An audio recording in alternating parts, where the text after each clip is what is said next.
Je viens sur la question de M. Patrice Talon, que je connais personnellement. Il est acteur économique majeur au Bénin. Il y a même certaines activités où je suis actionnaire en même temps que lui. Le Novotel, je suis actionnaire minoritaire là-bas, il est actionnaire majoritaire. Ici, on est propriétaire à 100%. Nous sommes dans le secteur du coton ensemble. J'ai vu agir Patrice Talon. Et nous nous battons depuis 18 ans. Notre bagarre ne vient pas à l'occasion des élections de 2016. Je suis propriétaire de l'usine de coton, la plus grosse usine de coton du continent africain. J'étais vendeur des usines, je représentais le groupe Continental Eagle Corporation aux États-Unis. Nous vendions les usines en Afrique et nous avions choisi à l'époque d'installer la meilleure de toutes les usines. On l'a installée au Bénin, dans le nord du Bénin. Nous avons une seule usine. Pour faire court, Patrice Talon en a 15. Nous avons construit notre usine avec des financements privés. Patrice Talon n'a construit aucune usine. Ces 3 premières usines qu'il a eues dans les années 90, nous avons les documents, nous avons la preuve. C'est l'État du Bénin qui a financé l'achat des équipements, l'installation des usines. La Sonapra en son temps. Et par une alchimie dont lui seul a le secret, il s'est réveillé un matin, on l'a supplié, on lui a remis les 3 usines. Il est devenu un milliardaire par décret. Je parie qu'il n'y a personne dans cette salle qui soit capable d'échouer si on peut le réveiller un matin, on lui balance 3 usines aux frais de la princesse. Ce dossier est resté sans suite dans les années 80. Dans les années 2000, le général Mathieu Kérékou a lancé une opération d'investigation qui a abouti à un préjudice de 200 milliards que l'État béninois a subi au profit de Patrice Talon. Et quand on a envoyé chercher Patrice Talon, il a fait le mur, il a escaladé le mur. Vous voyez, il est très habile. Hein? Il a fait le mur, il est parti à Paris. Il a disparu pendant 6 mois. 6 mois après, sur intervention, il est revenu au Bénin. Il a repris du service. Ce dossier n'a jamais connu de suite. Patrice Talon ne s'est jamais expliqué par rapport à ce dossier. 200 milliards pour un pays aussi pauvre que le Bénin. J'ai entendu dire, il explique qu'il y a non-lieu. Ce n'est pas que des criminels qui sont en prison. Et tous ceux qui sont en liberté ne sont pas innocents. La justice, si vous avez de bons avocats, vous pouvez toujours vous sortir des griffes de la justice. Je parle de questions morales. Ça, c'est ma position par rapport à ce dossier. Je vous donne un autre exemple. J'ai des documents. Hein. Les journalistes qui veulent, je vais vous en distribuer si vous voulez, à la fin. Je vous donne un autre exemple. Je reviens toujours à ma dernière interview que j'ai faite à New York avec Canal 3. Je me suis attaqué à Patrice Talon en le traitant de pilleur de l'économie, de prédateur. J'ai parlé sur Africa numéro 1, qui m'a interviewé, j'étais à Washington, je crois, je ne sais pas combien de mois ça fait, et j'ai parlé du fait que Yahi Boni n'a jamais gouverné le Bénin depuis 2006, qu'il était otage de Patrice Talon. Vous pouvez constater. On a dit qu'il y avait combien de candidats qui ont soutenu Patrice Talon pour le 2e tour, qui se sont ralliés à lui. Il y a 17 ministres, anciens ministres du président Yahi Boni. Yahi Boni n'a jamais gouverné le Bénin depuis 2006. C'est un otage. Il a toujours été un otage jusqu'à ce qu'il s'en sépare. Et c'est ce qui lui a amené des soucis. La plupart de tous ces ministres ont été nommés par Patrice Talon. C'est pour ça qu'il peut les récupérer aussi facilement. Mais j'ai vu, quand j'ai quitté les États-Unis il y a quelques jours, j'ai vu une vidéo qui a circulé où il y avait des ministres qui font partie aujourd'hui de la coalition de rupture, qui avaient des éloges sur le président Yahya Boni il y a de cela seulement quelques mois en arrière. Et aujourd'hui, c'est eux qui veulent la rupture. La rupture, ça s'appelle. C'est contenu dans quoi? Qu'est-ce qu'il y a là-dedans? Quel est le contenu de la rupture? C'est Talon qui nous a vendu en 2006 le changement. Tout le monde a vu M. Talon en première ligne défendre, soutenir la candidature à coups de milliards du président Yahya Boni. Et je vais vous dire, je ne sais pas combien officiellement il aurait dépensé pour cette élection, mais ce que je sais est que, moins de 2 semaines après la prestation de serment du président Yahya Boni a décaissé 13 milliards pour soi-disant payer les arriérés au titre des intrants agricoles que l'ancien gouvernement a accumulés pendant des années et jamais, les paysans ne se sont jamais plaints. Il a fallu que le président Yahya Boni arrive pour qu'on le prenne. On l'a déporté de la présidence. J'ai dit déporté. On a amené le président au ministère de l'Agriculture faire une réunion où on lui a fait voir que s'il ne paye pas la dette de 13 milliards, il n'y aura pas de production agricole. Et on a fait venir quelques paysans du Nord qui ont signé des documents pour dire qu'ils menaçaient de ne pas faire la production agricole si on ne leur donne pas les arriérés. Et ça a chiffré à 13 milliards. Patrice Talon venait de se faire rembourser ce qu'il aurait dépensé pour la campagne de 2006. Mais ça n'a pas suffi. À quelques semaines après, il y a eu un décret signé du ministre Koupaki avec un certain nombre de ministres. Le décret est là, la copie est ici. Où on a cédé les 10 usines de la Sonapra à M. Patrice Talon. Encore du gré à gré. Vous connaissez quelqu'un qui ne va pas devenir milliardaire, compétiteur né, en prenant tous ces milliards-là? Mais il a fallu que nous nous soulevions. On a fait une campagne de presse. On s'est battu. Le président Yahya Boni m'a appelé personnellement pour me demander pourquoi je m'attaquais à lui. Je lui ai expliqué que ce n'était pas admissible. En son temps, ils ont annulé ce processus. Ils sont revenus de plus belle quelques mois plus tard, ce qui a abouti à la création de la Sodeco. C'est toujours les 10 usines de la Sonapra sont rentrées dans la poche de Patrice. Mais au passage, vous pouvez remarquer, chaque année, plus de 15 milliards partent chaque fois pour des subventions dans le but de la production agricole. Il y a un mécanisme de vol et de pillage. Je vous explique le mécanisme. On se lève et on fait une projection sur quelle quantité de coton on va produire. Et pour cette quantité de coton, il faut X quantité équivalente d'engrais. On fait un appel d'offres avec des quantités et des prix. On élimine tous les concurrents possibles et une personne gagne, s'appelle Patrice Talon. 2-3 mois après l'appel d'offres, il y a déjà l'adjudication, tout est fait. Au moment de livrer, monsieur revient et trouve que les prix ont changé au marché. On fait un avenant, on lui balance 15 milliards. Mais quand il touche les 15 milliards, dans le but, par exemple, de produire 350 000 tonnes, mais qu'au terme de la campagne, il ne produit que 150 000 tonnes, mais personne ne lui pose la question de savoir, mais où est la différence?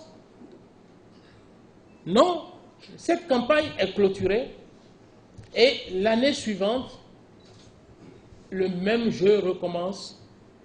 C'est comme ça que sur 6 années, le gars, il a eu les 10 usines de la Sonapra qui appartiennent C'est le patrimoine béninois.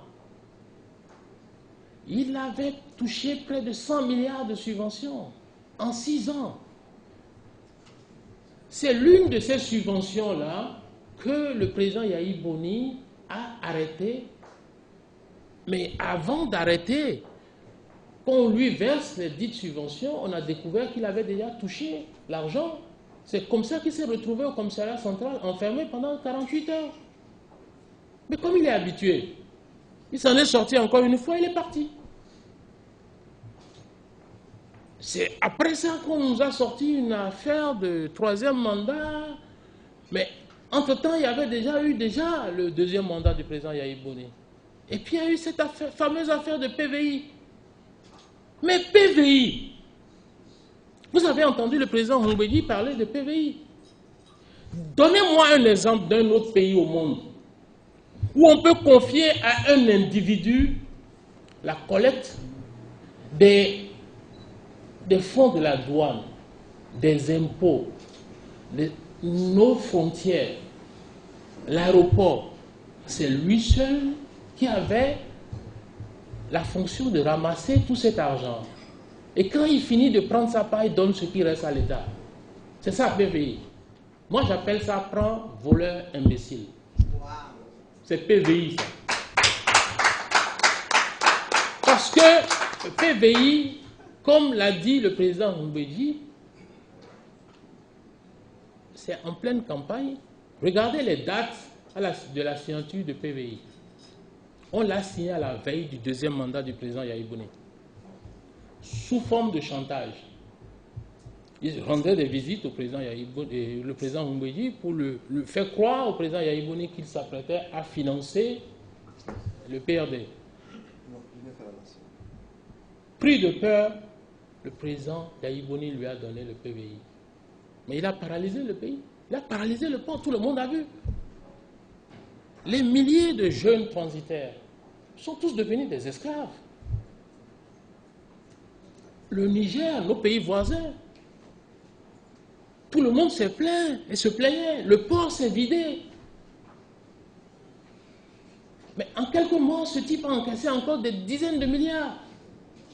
Je pense savoir si mes informations sont exactes.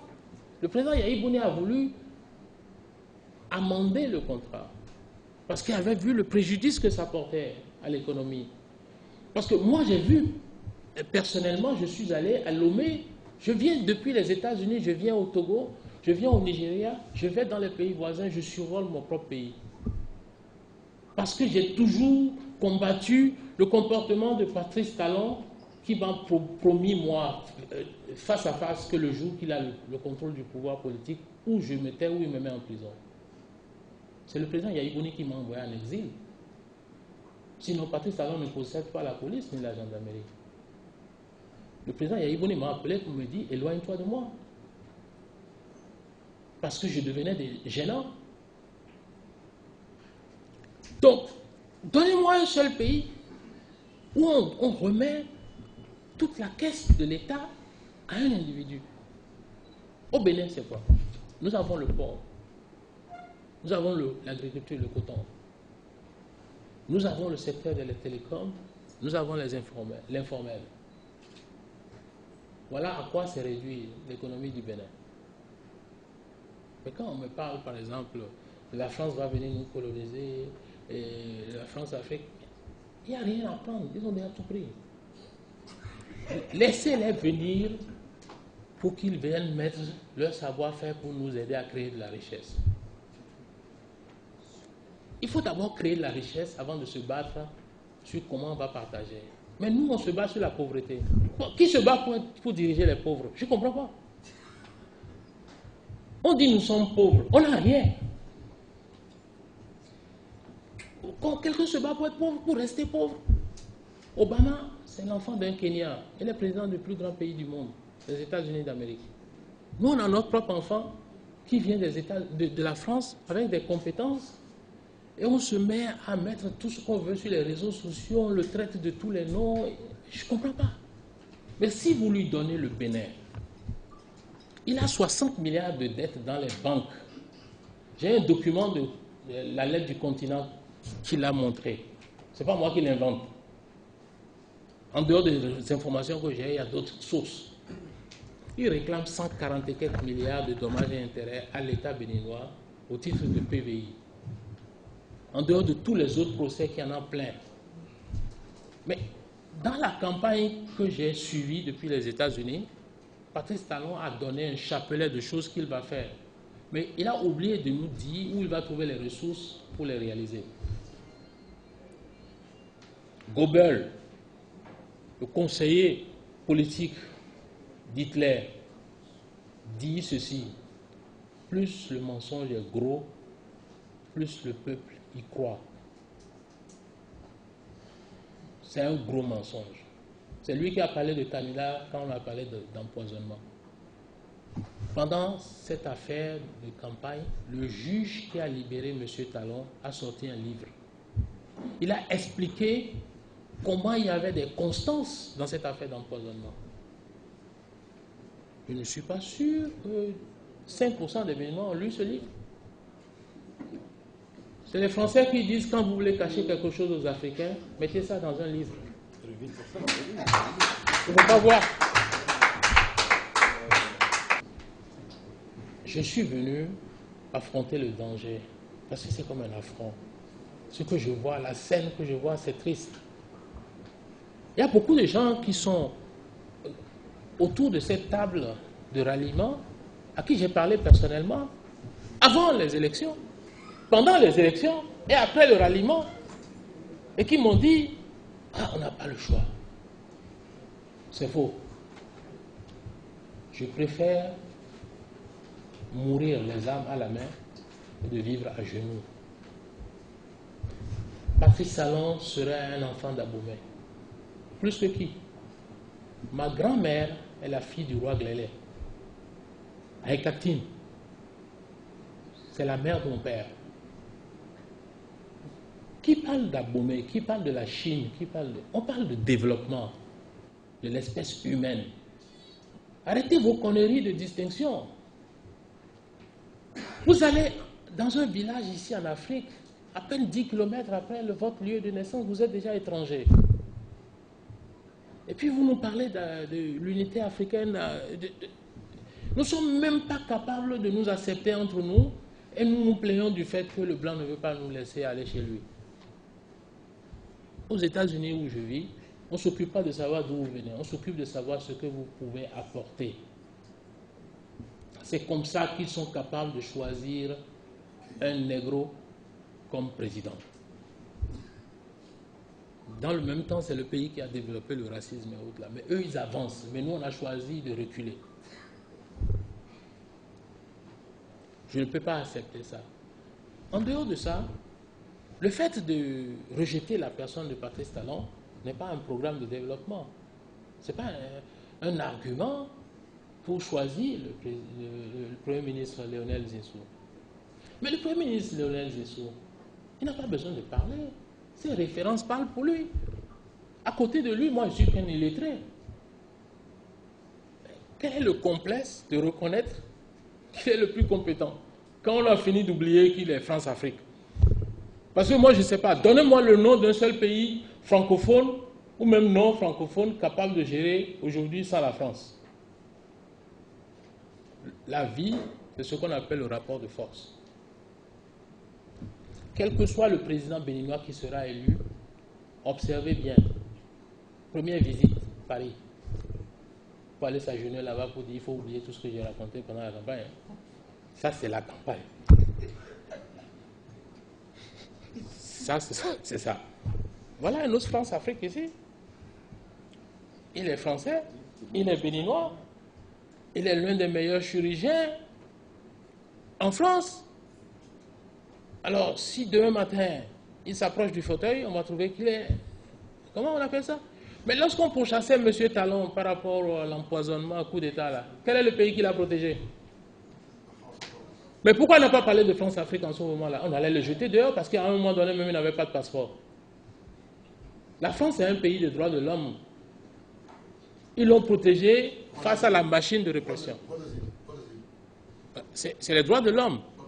Après, quand vous avez fini de manger, boire, dormir, vous pouvez imaginer tous les autres droits que vous voulez. Mais le premier droit, là, c'est de manger à sa faim. Un autre exemple concret. En 2005, donc ça veut dire il y a 11 ans en arrière, nous avons bénéficié, Martin Rodriguez et son groupe, nous avons bénéficié d'une autorisation pour installer une usine d'engrais locale. Le petit pays comme le Togo en a au moins 2 ou 3, je crois.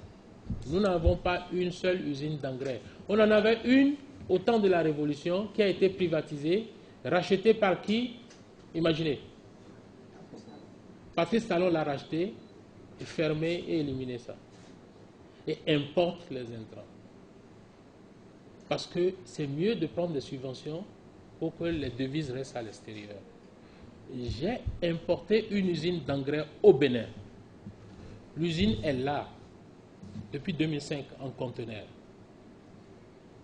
Je n'ai pas pu installer cette usine. Il y a de cela quelques années, de mon exil, j'ai sollicité une audience pour voir le président Yahya Boni, pour le supplier de me laisser installer l'usine. Il était embarrassé. Il m'a tourné pendant un moment et puis il m'a posé une question. Ça vous dérange de laisser Patrice Talon être actionnaire? Je dis ça me dérange. Parce qu'il m'a dit, ils ne vont pas vous laisser installer votre usine. C'est eux qui contrôlent l'importation des intrants. Mais lorsque vous parlez de rupture, de changement, vous allez à Calavi. Il y a presque 12 ans ou 13 ans, j'ai installé une station de satellite, de télécommunication par satellite, pour faire de l'éducation à distance. Pour que les étudiants béninois puissent avoir accès aux mêmes cours, au même moment, avec les étudiants américains, européens, français ou... Mais allez-y là-bas aujourd'hui, vous allez voir, c'est une brousse qui entoure la station. Mais les décrets qui ont été signés, que ce soit sous le président Yahya Boni, avec les différents ministres, vous connaissez un seul ministre qui répond de ça? Aujourd'hui, on jette la pierre au seul président Yahya Boni.